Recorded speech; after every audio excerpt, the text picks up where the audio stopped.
Hi there, and welcome to Crafting with Kerry. So today we're going to look at a couple of different elements to do with the mug. So we will be using the Cricut Mug Press. I do have just an ordinary sublimation blank. We have some heat tape, and I do have some Natalie Milan Infusible ink. So there are some quite pretty colors there that we're going to also be using on a mug. Now, Infusible ink is Cricut's version of sublimation. So sublimation is another element that we'll be putting onto the same mug just to show you the differences between the two and where you are restricted in terms of using your Infusible ink as opposed to sublimation. Moving on to Design Space, I'm wanting to make a protea mug today. So looking at the images, I was looking at a protea, and there's a number of different ones. So the first image that I am wanting to find is one for the Infusible ink. Now, Infusible ink, you are slightly limited. So if I were to cut out, say, this protea here out of Infusible ink, we're really only going to be left with very tiny outline of the Infusible ink itself. So what I'm wanting to do is have a paint splash in the background that we can use as the main element of Infusible ink, so we still get that actual beautiful design coming through of the Natalie Milan sampler, and then have the protea outline peeled out of that, so it will come through as white, being the base of the mug. So I did look at some, and I did have some that were bookmarked. So I think this one will look quite nice. This one's a bit too detailed, I think, in terms of what we're trying to achieve today. And then something else I looked up was paint splash. So I just chose a real basic little background.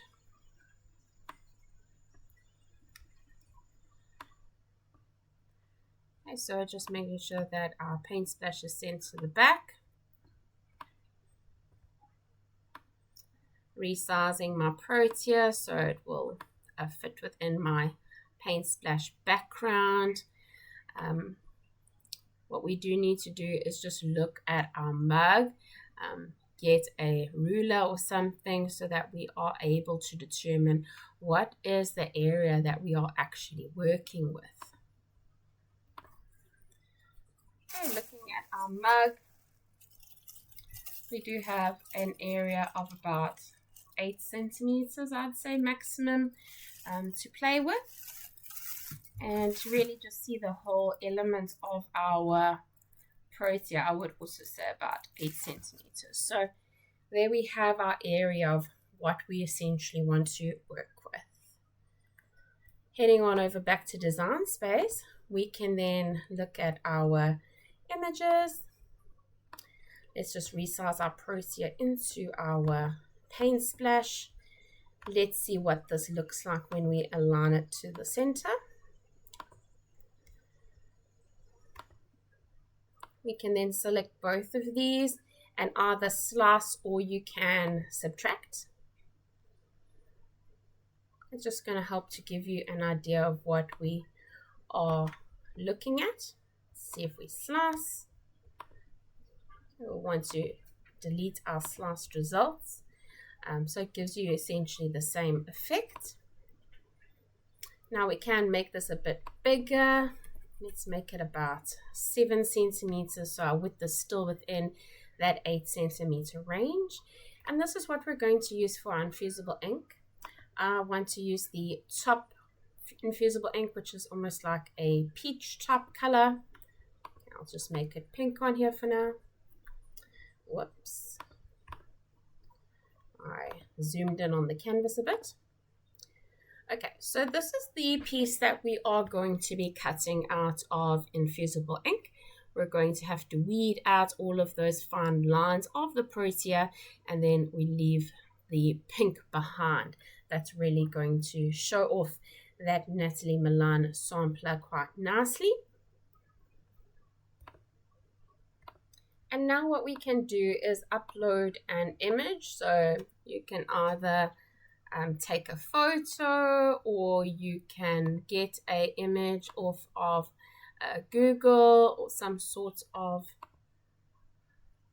website that you commonly use. So I found this one. I thought it was really, really pretty, and it shows off the uses of sublimation and all of the fine details and variations of color that we can use. So we do need to remove the background, and what I'm saying is that white part. So you can click on it and it should automatically remove it.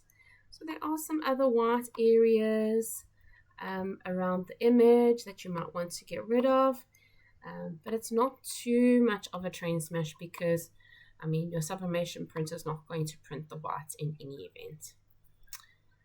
So we can apply and continue. We want a flat graphic, and we can continue.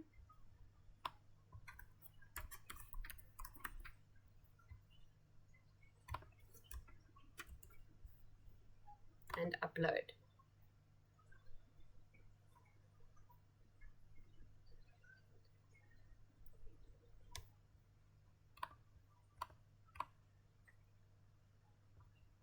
Okay, so we're going to have the same sort of restrictions. We want to go to a maximum height of 8 for our Protea. Okay, so I'm going to have two parts to this. One is this Protea print and cut that I'm going to print on the sublimation printer, and this other one being sliced and cut out of our Natalie Milan Infusible Ink. Okay, we can then proceed to the make screen.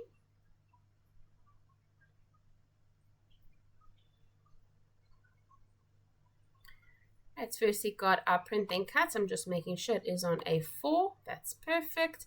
And then we have our basic cut from the Infusible Ink. We can click on continue.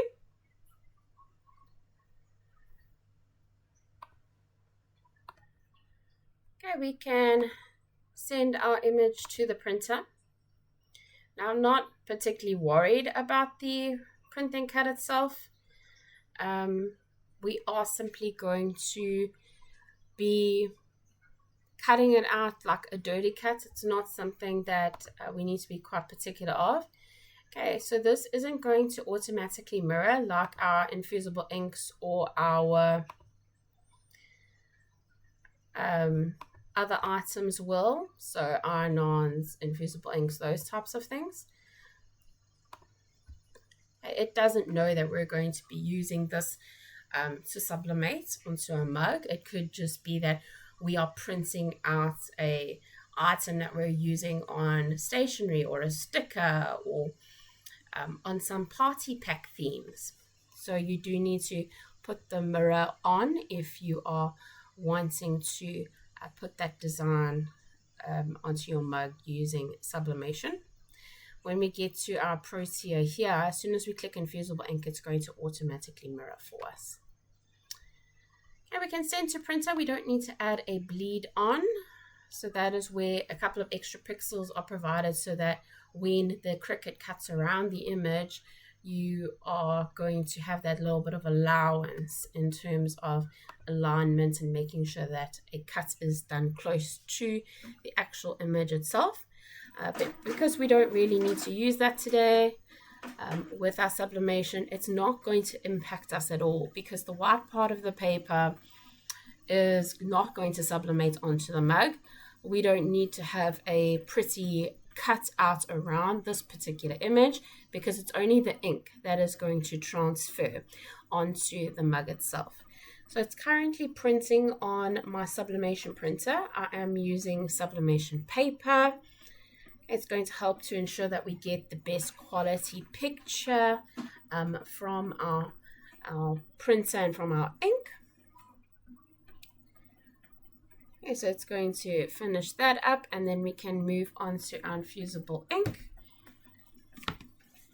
You do want to make sure that you have selected high quality, so it does take a little bit longer to cut, but it's absolutely worth it in terms of the quality image that you get. I'm just going to start getting out our Natalie Milan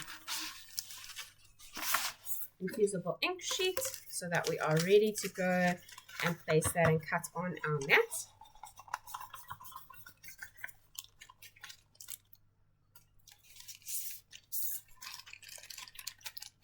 Okay, our print is done.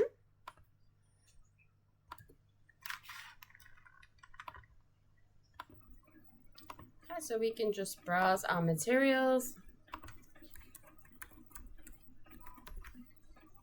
We are looking for infusible ink.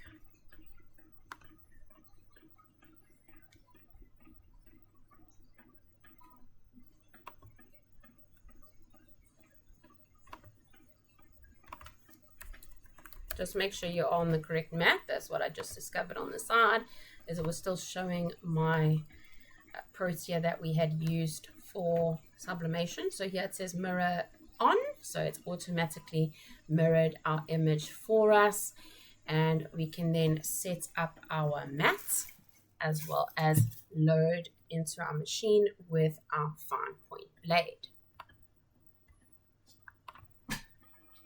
So going back to our workspace,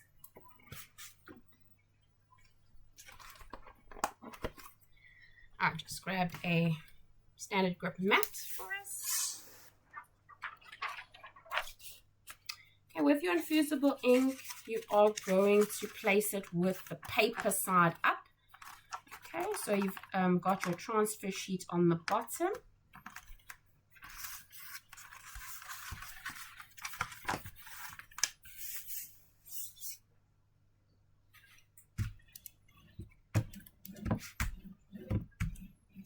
So your ink should be facing up.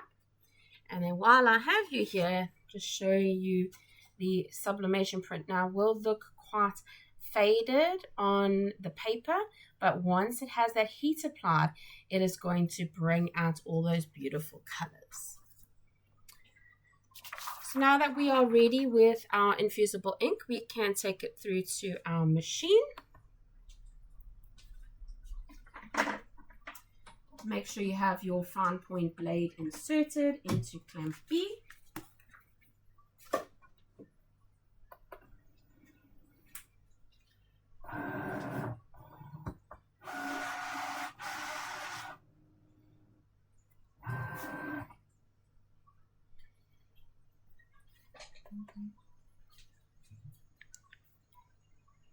And we are ready to cut.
And our infusible ink has been cut. Okay, we can unload and move back to our workspace. Okay, so we do have our sublimation print protea. So as you can see, this is sublimation paper. It's got almost like a pink background, and we can just quite rudimentarily cut around that protea, or a dirty cut. You don't need to be precise here, because the only thing that's going to transfer to the mug is this ink.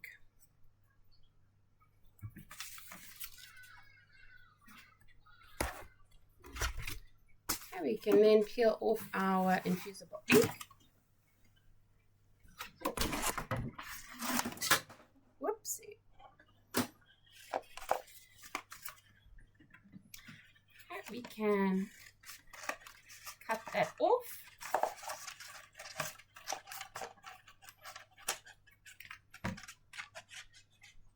Save our excess for another project, and then we can weed our infusible ink. Now you will find the infusible ink is quite a bit thicker than what you're used to in terms of iron-on and vinyls. So you can peel it away. If you have some that stays behind like here, it's not the end of the world as long as you get the ink off. That's what's going to be important in terms of your mug. We're now going to use our weeding tool to just remove those fine lines. Some people do prefer to use their fingers for this because it can be quite thick.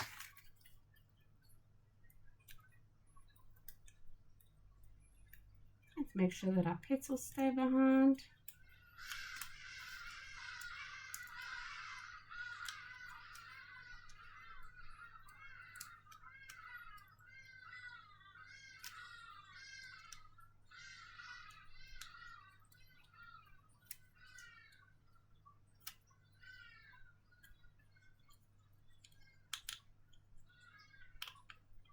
And just gently peel away.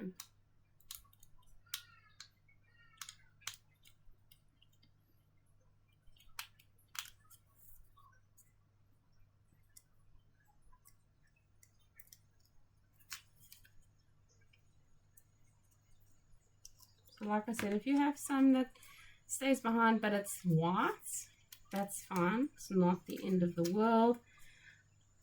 The only thing that's going to transfer to your mug is that ink. So you want to make sure that your ink stays behind where necessary.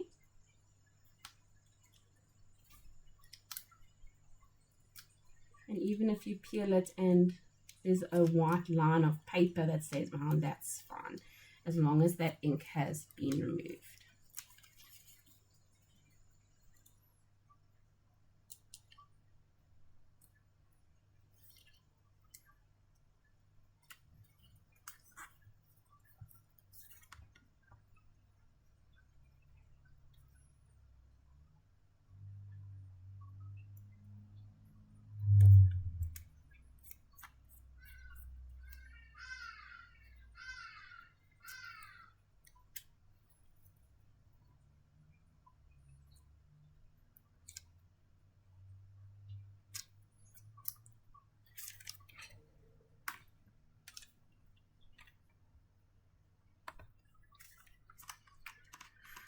Once you've got all the ink off where necessary, make sure that all your pieces are there. If anything does come off, you can simply stick it down because this is sticky, this little backing. But then once you're happy with it and everything looks good, then we can stick this on to our mug. Now in terms of your mug, it is always a good idea to use a lint roller. Just make sure that all of your debris is off of your mug. It's very important with sublimation because it's going to stick to that. And if you have debris on your mug, your sublimation is likely going to stick to the debris or be impacted by that debris itself, and then you're not going to get the full image onto your blank. So it is important to make sure that there is no dust or debris on your blanks when you are placing your images onto that. Okay, this one I have already prepared, so we should be good to go.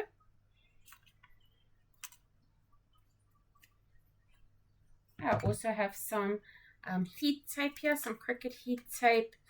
It is useful in particular for sublimation items because of course my sublimation paper doesn't have the sticky part. Okay, so once you are happy with your image, you can just stick that to your mug. Like I said, that's what's nice about the infusible ink sheets, is it comes with this stickiness. Make sure it is very firmly against your sublimation blank, or your mug in this case. You don't want it lifting. Okay, we can then move over to the other side. I'm going to use some heat tape to get my Protea image to stick to the mug. So look at your placement, exactly where you want it, and then you can put your tape down. Make sure it is firmly against your mug.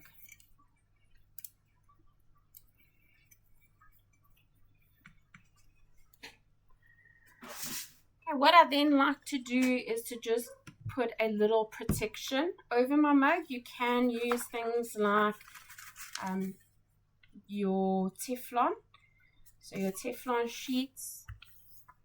Some people I've seen use butcher paper before. I just use ordinary copy paper, whatever is closest and at hand. Just cut it a little bit. It's not an exact science. It's not something you're going to use. Why I'm putting this around is I just want to protect my mug press from the sublimation in particular. I don't want any ink to go on the inside of my mug press. I then just take a longer piece of heat tape and place it through the handle of the mug. Okay, so now I'm happy with my mug and I am ready to get going with my mug press. Okay, we have our mug press ready. We can then turn it on, and it's going to take a while to heat up. Once it has heated up, you will see this button change color, and then we are ready to go with inserting our mug into the mug press. Okay, so I did just pause our recording while it heated up. There's no need for you to wait that 5 or 6 minutes that it does take to heat up. So it does take quite a while. So it's nothing to stress about, but your light will turn green once it has heated to the correct temperature based on your climate, what's happening with the weather, etc. So the Cricut automatically does all of that for you. So once you're ready, you can then take your mug, open the flap of your Cricut Mug Press and insert it. Make sure that your handle is quite nice and central for when you are clamping down. It's important that you just get it correct in terms of the spacing for your design. So that's going to impact where you're going to want to clamp the handle. Depends if your design is right near the edge of the handle or not. But as long as your designs are going to be placed in that area of the Cricut Mug Press where there is going to be pressure and the heat, then you're not going to have a problem with your design. So we're just going to wait now. It needs to light up each of those lights. Once each of the lights are lit up, then we're going to be able to remove our mug from the mug press and reveal our design. So as you've seen from our little experiment today, you do have limitations in terms of infusible ink. You're limited to what colors you can use. I do have a couple of friends who are really good at layering infusible ink, so layering different colors of infusible ink to ultimately get a picture. With that layering, you've got to layer it onto the same sticky piece because once you do the press, you can't really do it once. So that is something that you need to be mindful of.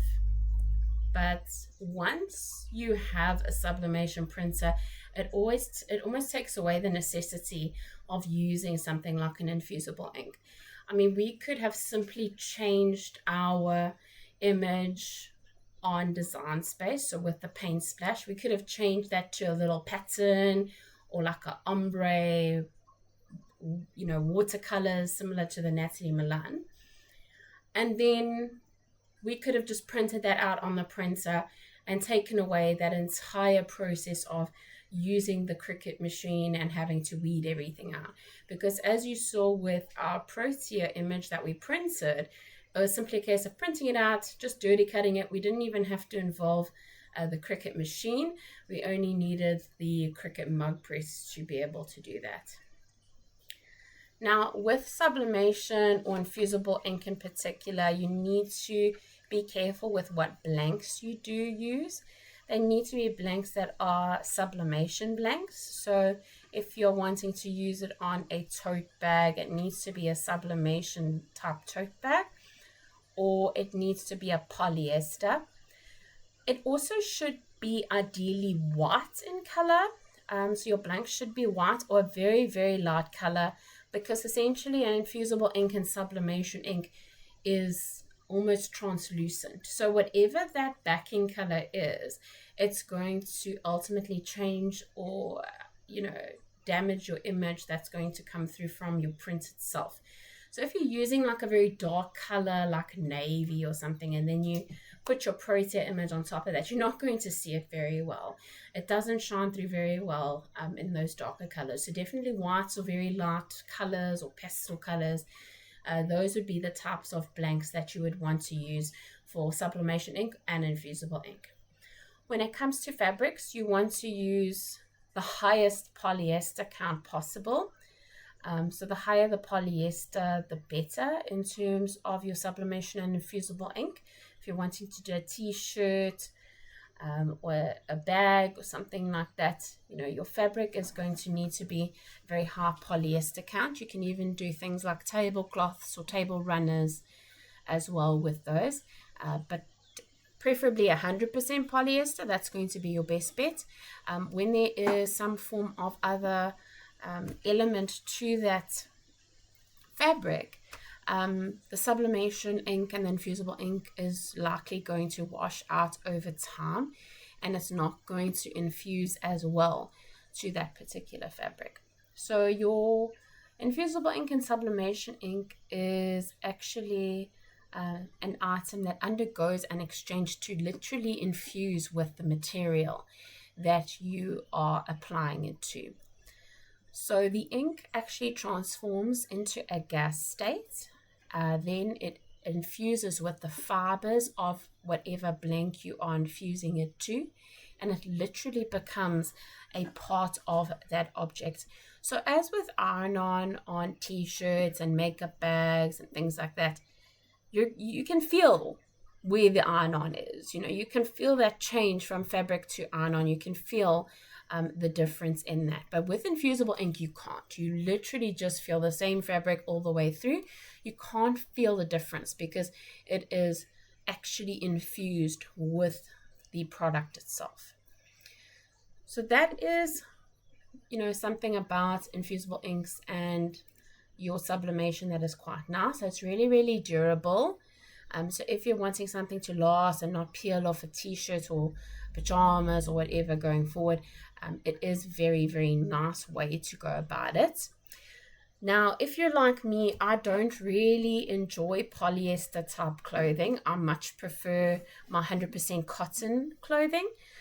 So one of the ways around that is to either use like your printable iron-ons, or alternatively, if you are not too concerned about having a bunch of bling, you can use the Cricut white glitter iron-on, and then you sublimate onto that. So I often do something like an offset for the white Cricut glitter iron-on. I then iron that onto the fabric, and then I will use my sublimation printer, print out an image, and iron that onto the white glitter that is on the shirt. So that is a way around it. So you can still get your lovely images. If you have children that love Pokemon or Paw Patrol or Spider-Man or Barbie or whatever, you can get around it by doing that.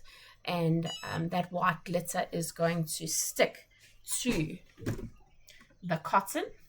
Because the iron-ons, the Cricut iron-ons do work on cotton preferably, and then you have your infusible onto that. Okay, so just removing my outer layer. Be very careful because your mug is hot, and here we can see our sublimation print, And then we have our infusible ink.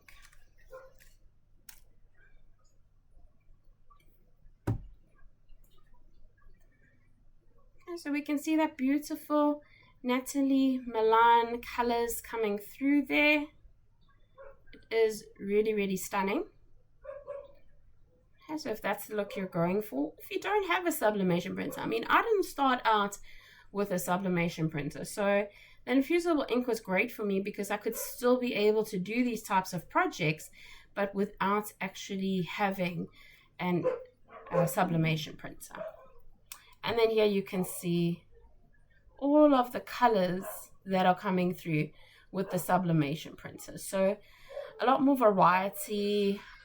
It's a lot easier with the sublimation printer. But like I said, if you don't have, which like a lot of us do, especially when we're starting out, we don't have sublimation printers, I mean, your infusible ink can still give you an absolutely gorgeous finish for a very professional project for friends and family and gifts. And remember to put your mug onto a mat, a heat mat. I'm using the Cricut heat mat because it is quite hot. You don't want to burn your surfaces. Thank you again for joining me today. Playing around with mugs, looking at the differences between actual sublimation printers and Cricut's version of sublimation through the infusible inks. I really appreciate that you did join me. I hope that you were able to learn something from this video, and I would love to see all the projects that you guys decide to make. If you do have any questions or queries, go ahead, pop them down in the comments, and don't forget to subscribe, like, and let us know what you would like to see next. Happy crafting!